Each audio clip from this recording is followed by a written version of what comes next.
Sirach chapter 39, verse 1. But he that giveth his mind to the law of the Most High, and is occupied in the meditation thereof, will seek out the wisdom of all the ancient, and be occupied in prophecies.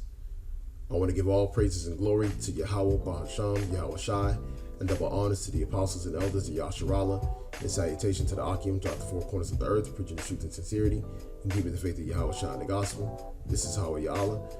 Just kind of going into a lesson just concerning, basically, what we should be focusing on, which is basically being occupied, in this knowledge and this truth. And, also just kind of, more of a exhortation for brothers to make sure that they're on top of, what's going on, make sure they're on top of the scriptures, make sure they're on top of the news, and they're being watchmen, because how you spend your free time is going to basically really determine, what kind of man you really are in this truth, man, especially being here in Babylon, because there's a lot of distractions here. And, man, there's so many things here that could basically pull a man's mind away, from this truth, and, that's actually, distraction is a military tactic. All right. And that's the reason why there's so many distractions here, because the more you can distract someone, the more surprised they're going to be when all hell breaks loose. All right. And, that's why Yahawashi says, commanded us to watch, man, and talks about coming as a thief of the night. All right. But the ones who are, occupied in meditating on these scriptures, on prophecies, following current events and following what's going on, they're not going to be taken by surprise.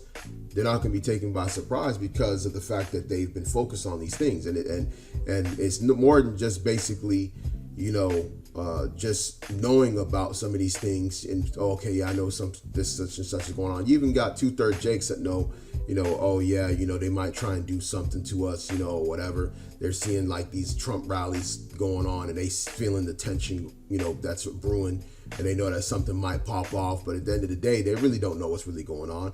But we have the spirit, and mind of, Yahawashi, and we know that there's different things that are supposed to occur because we believed on his words. All right. So just kind of going in, this is the 1 Corinthians 15 and 58. It says, therefore, my beloved brethren, be ye steadfast, unmovable, always abounding in the work of the Lord. All right. So that's what we're supposed to be, man. We're supposed to be steadfast and unmovable. We're supposed to basically hold our position, man, remain diligent, on these things, and making sure that we're always abounding in the work, meaning that you should be doing something that should be pushing forth, all right, towards the work of the Lord, man. So anything that you have going on, it's kind of like things have to a lot of times take a back seat. Really, if you're a man of the Lord, everything is going to take a back seat, everything's going to take a back seat. You're going to basically make this your number one priority. So you're going to have that mindset if you're really of the elect. All right. And the scriptures, is very plain and simple that the elect is going to be basically, continuously, constantly, doing the work in one capacity or another. That doesn't mean you're going to be on the block every day, but there's going to be different things that you're going to be doing that's going to basically on a daily, day to day, that's going to be building you up, whether it's learning a little bit more about something, right? Whether it's basically, being brotherly, be able to basically, add more to another brother. All right. And you're able to comfort one another as well with the word. You might be basically just doing other stuff, just within your camp, or you just might be basically doing things such as, prayer or meditation on the scriptures, whatever it is. All right. So those are all part of the works of the Lord. All right. And it says, for as much as ye know that your labor is not in vain in the Lord. All right. So basically we should have that mindset that the labor that we're doing, all right, whether someone is watching or not, that it's not in vain. All right. So it's not about just having it seen to the world on camera, but things are also works done, and manifested, just in the spirit, man, of just doing the work, because you're really the main person that's really watching you is, Yahweh Ba'ashem Yahawashi. As it's written, it says his eyes are 10,000 brighter than the sun. All right. So that's really who's basically keeping account of your labor. All right. Not man. All right. So the full account of your labor is going to be what's going to be kept up. All right. By Yahweh Ba'ashem Yahawashi, that you may hopefully be able to obtain salvation through, your faith and your good works as well. Now, when you go, into Sirach 38 and 24, it says, the wisdom of a learned man cometh by opportunity of leisure. All right. So a man that's wise, the reason why that man became wise, because he used the opportunity of leisure. Now, when you go into the word for leisure, this is in the etymology.com. It says early 14th century, leisure, all right, opportunity to do something. Also, times at one's disposal. All right. So when you're away from the plantation, that's now, if you're a man of the Lord, your mind is probably going to say, you know what, I'm off. I'm going to use some of this time that I have to myself to basically get into this knowledge. All right. And to basically meditate on the scriptures, to do things that are actively pushing towards getting the kingdom.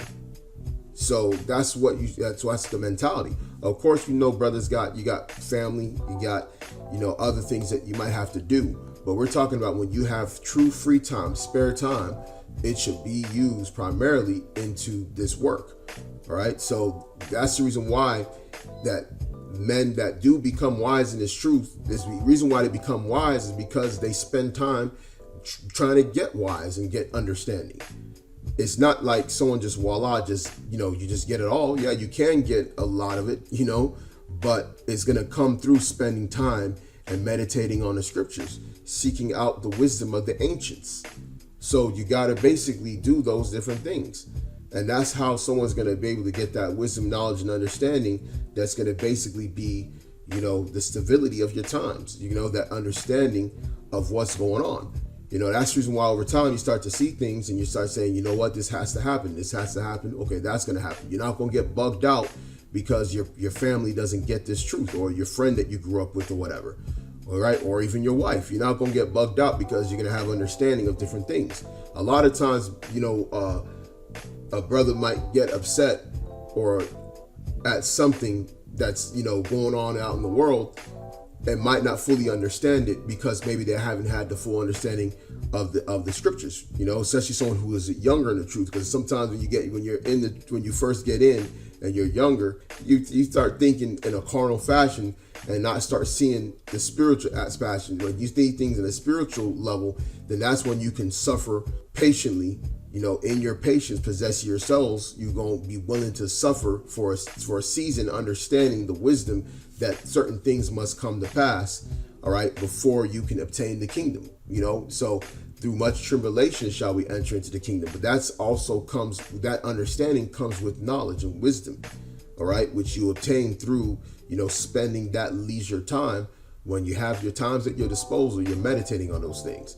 Now it says further on, it says capacity, permission, leisure, spare time, all right, free will, idleness, inactivity. So you got nothing going on. You're not working, all right. You might not be with your woman, all right. You might not even have a woman. So guess what? Even for those, for brothers that don't got a woman, you should be spending a lot of your time with Sophia, okay? And if you know who Sophia is just the Greek way of saying wisdom.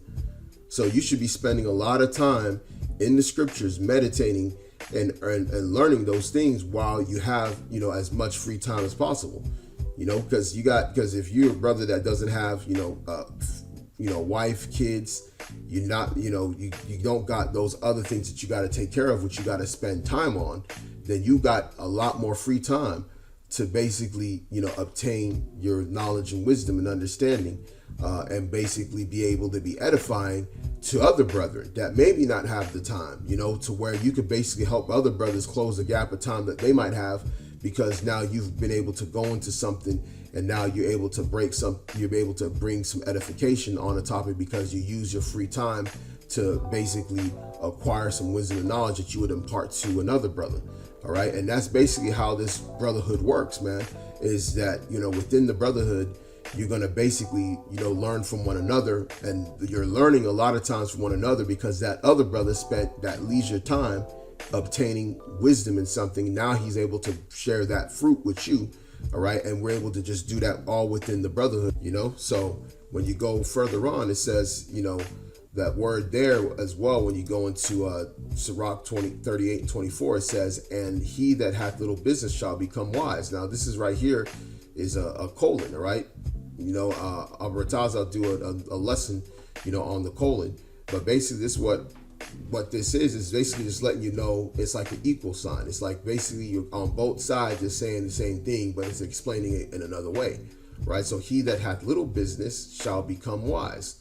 All right. So now when you go into the word for business, right? Business, the word there means in etymology, care, anxiety, occupation. Because when you think about the word business, the short form of it is busy, right? So if someone's busy, that means that you're occupied. Okay. So if you have little business, you have little work that you're doing, or you don't have anything going on at the time, you have leisure time, you're freed up. So when you're freed up, you become wise. Now you're able to get into the scriptures, you're able to meditate.